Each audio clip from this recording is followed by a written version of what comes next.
Ramadan, carême, canicule ou pas, la campagne suit son cours. Les 19 candidats multiplient les stratégies pour rallier le nombre d'électeurs à leur cause.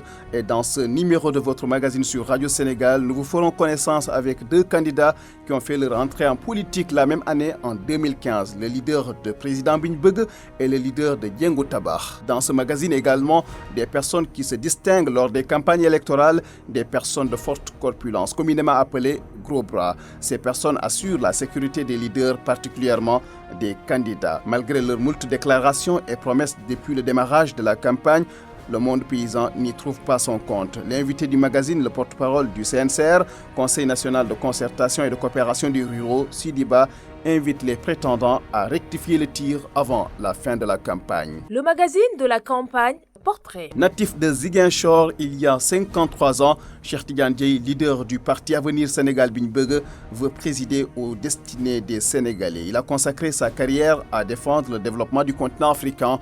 Cheikh Tidiane Dièye aspire d'abord à changer le Sénégal. L'une de nos correspondants dans la capitale du Sud, Aïssatou Sall, signe son portrait. Je suis né à Alouar, à Ziguinchor, en 1971. Marié, père de 5 enfants, Cheikh Tidiane Dièye a fait ses études primaire et secondaire dans sa ville natale Ziguinchor. J'y ai grandi, j'ai fait mon école primaire, mon collège CMT Amilcar Cabral.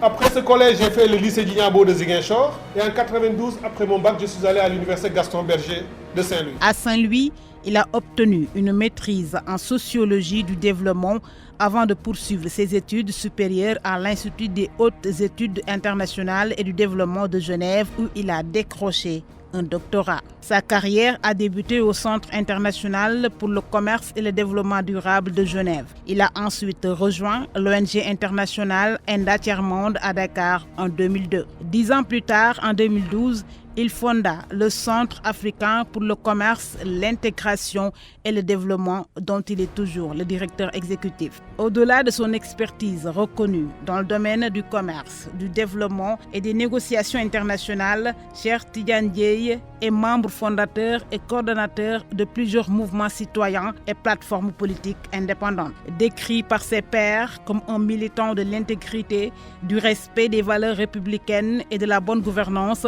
Cheikh Tidiane Dièye se dit préoccupé par le développement du Sénégal. On a un pays à développer, on a une population, une communauté nationale à apaiser et un élan de changement à déclencher. En 2019, il soutient le parti PASTEF d'Ousmane Sonko à l'élection présidentielle. Fin 2023, il déclare sa candidature à l'élection présidentielle de février 2024. Le coordonnateur de la plateforme politique Avenir Sénégal Bigne franchit l'étape cruciale des parrainages et fait partie des candidats validés par le Conseil constitutionnel. Aïssatou Sall, Ziguinchor pour Radio Sénégal. Homme d'affaires, enseignant-chercheur Boubacar Camara, candidat parmi les 19 en lice pour la présidentielle du 24 mars 2024. Le leader du Parti pour la construction et la solidarité, Diengo Tabar Sénégal, s'est révélé au grand monde dans les années 2000 lorsqu'il occupait le poste de directeur général des douanes sous le régime de Abdoulaye Wade. L'homme qui a cumulé plusieurs diplômes a laissé des empreintes dans le monde universitaire et administratif grâce à son expertise dans les domaines du commerce international et des douanes.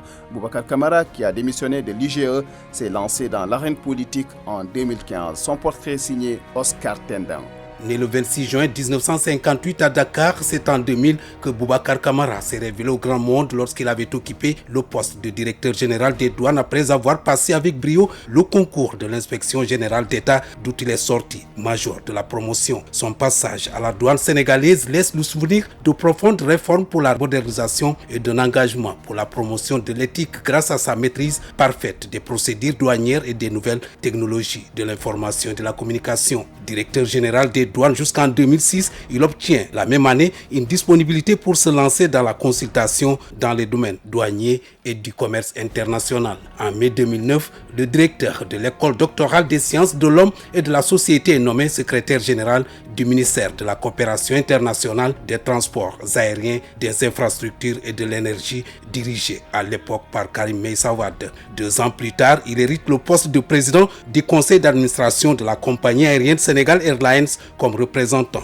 du ministère de tutelle. En juin 2012, Boubacar Camara prend encore une disponibilité pour activités privées et monte un cabinet de consultation. Il conseille de grands groupes internationaux des pays africains dans les domaines de l'énergie solaire, des hydrocarbures, du partenariat public-privé, de la douane et du commerce.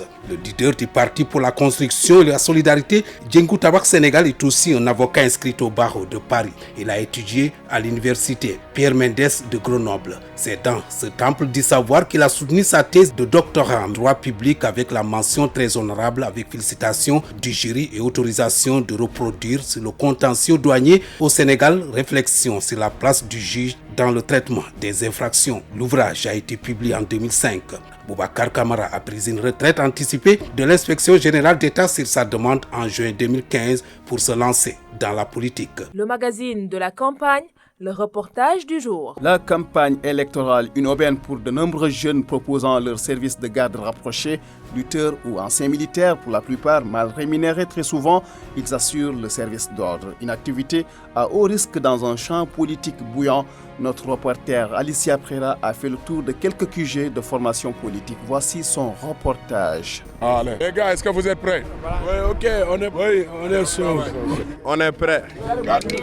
Une matinée comme toute autre en ce temps de campagne au quartier général d'un candidat à la présidentielle. C'est la minute de briefing pour ses préposés à la garde rapprochée. Arrivé sur les lieux, nous avons à faire d'abord des briefings, d'élaborer le plan, de dégager les itinéraires, d'évaluer tout ce qui est risques et menaces et de pouvoir mettre les jalons au cas où. Grosso modo, le top départ, c'est ça. On se réunit quelque part, on discute, on regarde les itinéraires et après on y va. L'assistance est composée d'individus bodybuildés, tous en tenue de combat, munis de leurs bottes, qui ne passent jamais inaperçus lors des rassemblements politiques. Et parce qu'ils assurent le service d'ordre, ils sont très crus en ce moment. C'est la sécurité privée. Notre attente, c'est que les autorités puissent venir vers la sécurité, mettre les moyens, améliorer les conditions. Si tu n'as pas le plaisir, tu ne peux pas foncer. Voilà, on demande qu'on nous aide, quoi. On nous traite des nervis, des gorilles. Voilà, on risque beaucoup. Garde rapprochée, gros bras, nervis,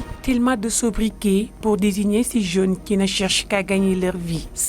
Malgré tellement de risques. Les risques sont énormes parce que parfois le terrain va être chaud, la violence et en plus les pierres. Mais comment le dire, face au danger, caméra au dos, on ne recule jamais. C'est un peu dur parce que parfois on tombe sur des choses qui ne sont pas normales. Parfois tu travailles avec l'opposition et le pouvoir t'appelle des nervis. On a débouché beaucoup d'argent pour faire des formations, pour être des gardes protection rapprochés. Nombreux sont ces jeunes qui se mettent au service de la sécurité des politiques en ces moments de la campagne. Dans le lot, il y a d'anciens militaires, des agents de gardiennage ou simplement de jeunes issus des écoles de formation et bien musclés à la recherche d'un gagne-pain. Le magazine de la campagne, l'invité. Et l'invité du magazine La campagne électorale pour la présidentielle bat son plan, des déclarations aussi nombreuses que variées.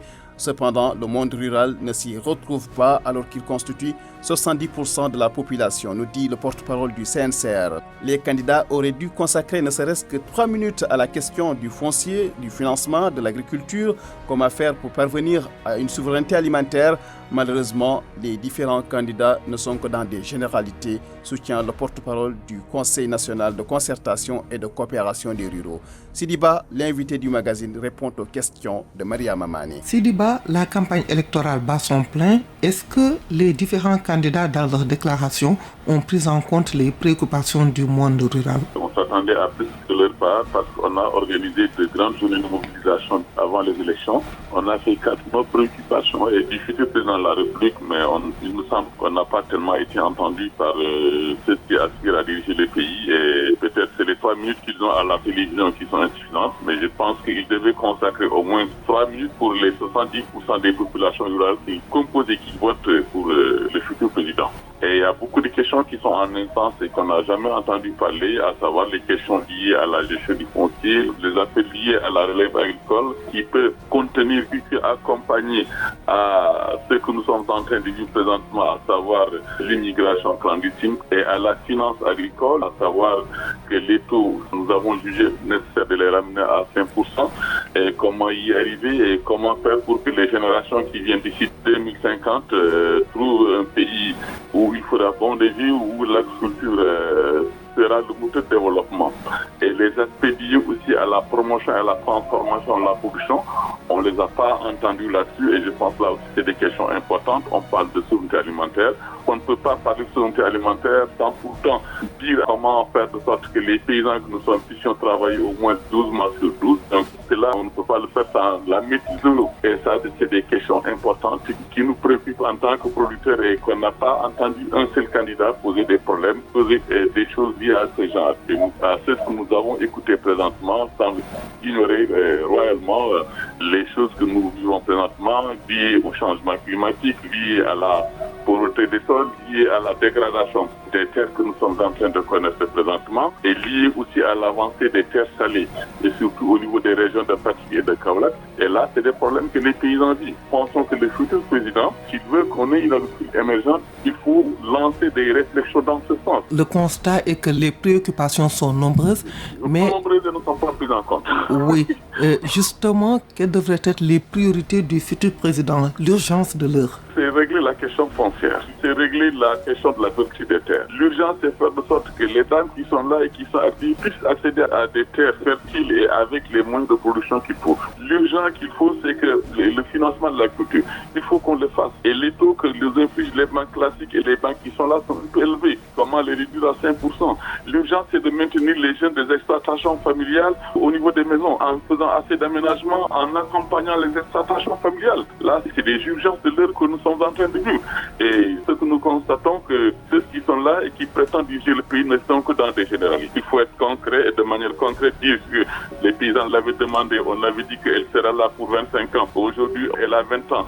Il faut l'évaluer, voir ce qui est bon là-dedans et ce qui n'est pas bon et qu'est-ce qu'il faut améliorer, à savoir la protection sociale. Elle est là. Et on parle de bourse familiale alors que les paysans en ont besoin. Comment faire de sorte que cette protection sociale-là soit élargie à tous les paysans que nous sommes. Sidiba, Radio Sénégal vous remercie. Je vous remercie. Mesdames et messieurs, c'est la fin de ce magazine campagne présidentielle sur Radio Sénégal.